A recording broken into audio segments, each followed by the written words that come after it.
Now, as you know, I drive cheaper vehicles. I have had this minivan to California and back, Texas, border of Mexico and back, Canada. I've been all over the place from this Virginia, Tennessee home base. I have gotten my use out of that van. When I bought it, I paid $1,800 for it. I probably overpaid for it by a few $100s. But I knew the maintenance history, and then I know what I did to it after that to make sure it was completely roadworthy.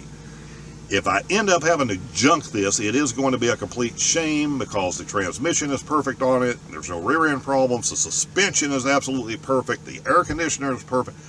Everything else on this van is in good shape, even though it's a high mileage vehicle. But the cost of doing this would be more than I could replace the van for. And a lot of you will disagree with this, and a few people made comments in the last video, well, you're taking more of a chance when you drive an older vehicle. I both agree and disagree with that statement, and I can tell you that I have had vehicles with 30, 40,000 miles on them, and so have friends and people that have had problems. I once blew a Jeep Grand Cherokee up during the test drive within 2 miles of the dealership. Things happen. Things happen to newer vehicles. I know someone that had to have so many problems out of a vehicle, it was actually purchased back by the manufacturer under the Lemon Law. Brand new vehicle. The last decent vehicle that I leased several years back had an engine problem the manufacturer couldn't fix. They just decided to live with it. It's a defect that hits all kinds of vehicles. Did I buy that at the end of lease? No. And I'm sure they auctioned it and sold it to somebody else, and somebody else has that problem now. If you maintain a vehicle right, and that's the point I'm getting at, if you maintain a vehicle right, you know what's been done, and you've done all the important things, you can do just as well with a vehicle with 150 or 200,000 miles on it as you can one that has 50,000. If you go ahead and do the things I've told you to do in other videos, and you replace, you throw that few $100s into it, and even go as far sometimes if you're buying a higher mileage vehicle and you don't know what the previous owner has done, you don't have maintenance records, go ahead and replace things like the water pump. Go ahead and, water pump, starter, and alternator. Those are the big three that are going to leave you stranded. Some of you may be newer to this channel and not seen some of the original videos or where I talked about some of this stuff. But here was my philosophy on buying this minivan and doing it this way and taking it on the coast-to-coast trip before I got this bigger van. And I still like the minivan. And if I have to junk it, I'm going to replace it with another cheap minivan. I'm still going to have a minivan camper for when I don't want to drag this big thing around. But here was my philosophy from the get-go, and where I disagree with the people that say, well, you bought this older, cheaper vehicle, you're going to have more problems out of it. A cheaper vehicle like this actually opens up more possibilities to you when something does go wrong. The biggest fear for everyone who's traveling is generally they're going to have a transmission problem. They're going to lose a transmission. And they are going to be stranded wherever they are. And on these trips, I've been 1,700 miles away. I've been over 2,000 miles away from home. My theory was always, if I have a major problem when I am far away from home, I can junk it. And I can buy another one wherever I am. The first decent sized town I can get to, I can find another van to buy cheap and throw my stuff in it and continue on with the trip. You can have a newer van.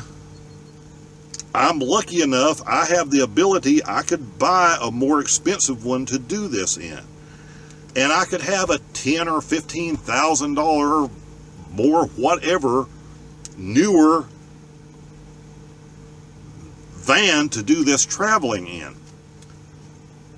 But if I'm in that situation, and if you're in that situation, you're in a $10,000, $15,000 vehicle, you don't have a choice.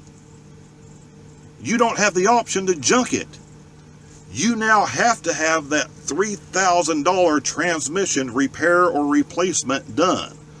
You now have to have whatever thing may come up.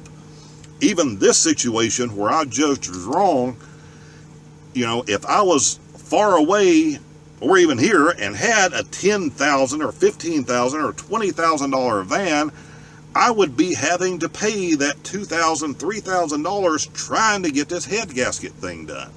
I wouldn't have a choice. With the less expensive vehicles, I have the choice to just junk the thing and go get another one.